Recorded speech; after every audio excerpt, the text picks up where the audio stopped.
Okay, so the idea that the triumphal entry was an intentionally staged critique of and parody of a Roman political ritual that was where the intent was to condemn Roman imperialism is completely divorced from history. And it was created by theologians who weren't Roman historians, but who were indeed radical activists.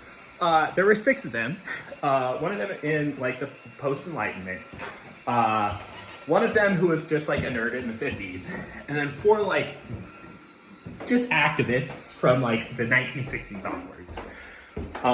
2 of whom wrote in the 60s, 2 of whom collaborated on a book in 2006. Their idea is that hey, this was Jesus condemning Roman imperialism by parodying a commonly known Roman ritual. And it's just not true. It's just not true. So I'm going to get into it. So the first dude was this guy, something Reimarus. He was a operating in the 1780s, 1790s, deist, didn't believe in the deity of Christ. He didn't believe in the supernatural being present in the world. He was look, Jesus was a political figure. And what were his politics? They happened to be exactly my politics. A politics of French Revolution and Enlightenment principles and all of these things. And it's great, dude. And so he superimposes from his own political perspective and theorizes hey, what if Jesus was parodying this thing we know about, the imperial triumph? He wasn't, because it's had no similarity to a triumph. And I'll get into that. So then that's picked up by an actual scholar of Roman coins, in 1950s, who was a Christian, who was look, yeah, Jesus was a king, and I'm going to write a list of kingly processions throughout history. Kings tend to have processions. One of these was the Roman triumph. Yeah, dog, that is a shoehorn. Shoehorn? Shoehorn. Not a shoehorn, a shoe tree. So he writes up a list of kingly processions, and he says one of these was the Roman triumph. Jesus's triumphal entry was like a kingly procession, which is entirely true. That is biblical. That is the point of it, right? And so he's the second person to make the connection between an imperial triumph and a kingly procession. But what he doesn't claim is that the triumph was, in fact, an intentional parody / critique of Roman imperialism. He's just no, in fact, this is the opposite. This is Jesus positioning himself as, hey, I'm actually a king. So in this chain of the 6 thinkers who created this idea, he's cited a bunch as oh, see, we have a legitimate Roman historian here. And he was just listing hey, these are types of procession. So then his work gets cited by these 2 dudes in the 1960s, Richard Horsley and this guy, David Myers.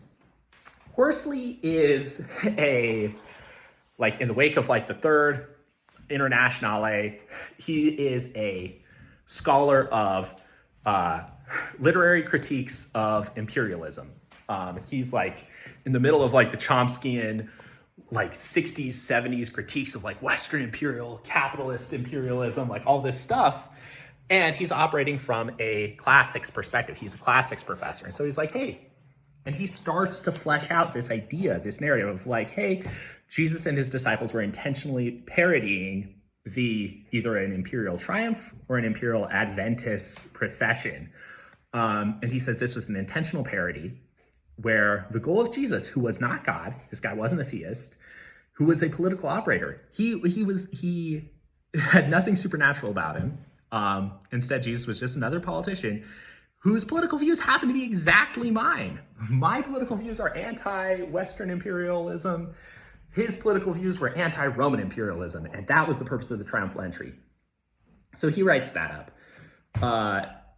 David Myers, a colleague, he takes that, and so he identifies himself. He's I'm barely a theologian, 100% an activist, and he's a explicitly anti-Western imperialism activist. He's oh my God, we need to stop Western aggression against Cuba, against South America, all this stuff.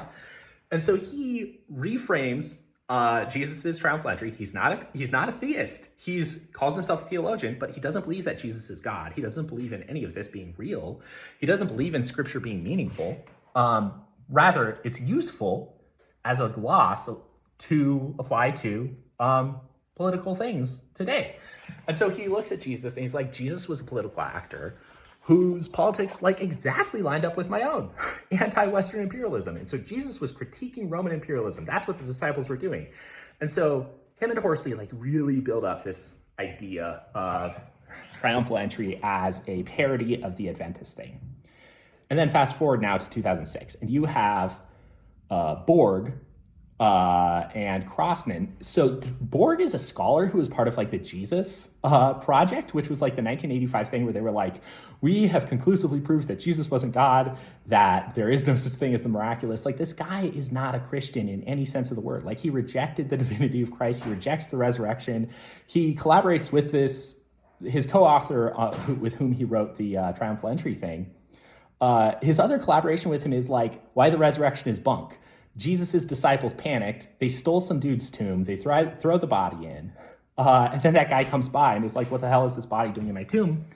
I'm going to get rid of it. And so like deeply like sacrilegious like levels of like anti-theistic readings of scripture is what these two dudes are known for, right? But both of them happen to be very politically engaged and happen to read scripture and find that Jesus's politics exactly match up with like their late 20th century, particularly early 21st century's critique of George W. Bush's war on terror style imperialism. And they're like, the disciples were completely in agreement with us that Roman imperialism is bad. And so, oh, you got a cozy blankie. Cozy. And so we're like Jesus' whole point was that George Bush or the empire or whatever was bad, and they were intentionally parodying this. And it's just when all the theologians writing something happen to be like not just like a different type of Christian than me, but explicitly not Christians and also explicitly not historians, it starts to get like a little suspect. And when they all happen to be politically active dudes who are saying, my politics exactly map onto what these Galileans were believing, it starts to get crazy to me. So like, I'm like looking at the likelihood here of like, which is more likely, right? That like a bunch of Galileans who it's like noted throughout the New Testament were such rural hicks that they didn't even know their own religion. That was like the number one critique of the Pharisees and the Sadducees against them was like, you're Galileans, you don't know jack about shit. Like, you don't even know your own religion. For me to assume that they had a like really nuanced and artistic like critique of a Roman imperial cult that they barely ever encountered, and I'll get to that, that exactly lined up with like this scholar's like 2006 anxieties about like George Bush's war on terror just seems ridiculous to me. Versus the alternative, which is that these guys actually believe that Jesus is God, actually believe that like Jesus is the Messiah, and they're walking around Jerusalem for 3 years, circling it but never entering it, until like the culmination of events comes, and they're like so excited because they know this guy's the Messiah. They've learned that over the last several years. And so they take their cloaks, the most precious thing to them, and rather than like cynically enacting some sort of critique of Rome, they're like, this guy is the Messiah and I love him dearly. And I'm taking the most valuable thing I own. Like a shirt back then was worth like $5,000 in inflation adjusted currency, because it's like, this is like months of labor. They take the most valuable thing they own and they're like, Jesus, I would rather you walk on my shirt, my most precious possession, than that you walk on the dirt. Like, please walk on my car to get into the city, step on my windshield. Like these guys are like laying down the most precious things because they truly actually believe in Jesus the Messiah. And that's something so incomprehensible to these like political activists turned theologians who don't believe in God, who can only view this through a political lens that exactly maps onto their own. And it just feels annoying and gross.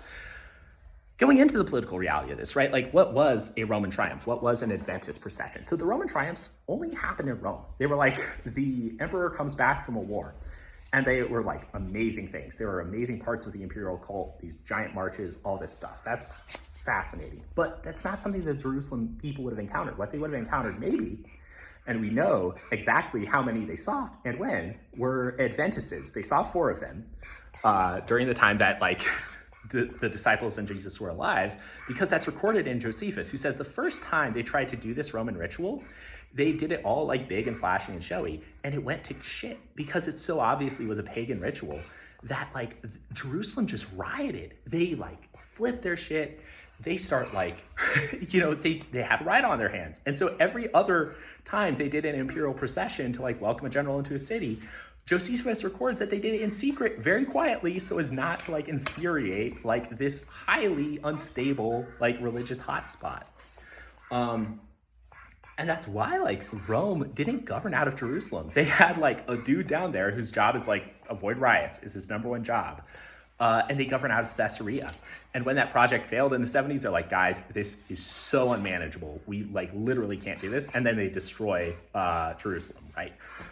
Yeah, like the idea that the disciples or Jesus were like familiar enough with Adventist processions to like do a nuanced critique, again, which happens where their point was something that is exactly in line with our like early 21st century critique of Western imperialism, is ludicrous. It's a stupid idea. And it's a stupid idea advanced by just cynical activists who don't even believe in Jesus. And so it's like, oh, I'm triggered. I'm crying. I'm pissing and shitting myself. I'm like, it's so heartbreaking to see like the most beautiful thing, like these guys laying down everything they have to cheer on Jesus. Like, this moment has finally come. The Messiah is here. And then some boy is like writing this in the 60s, like, this is probably about like American imperialism. It's just like, makes me want to puke.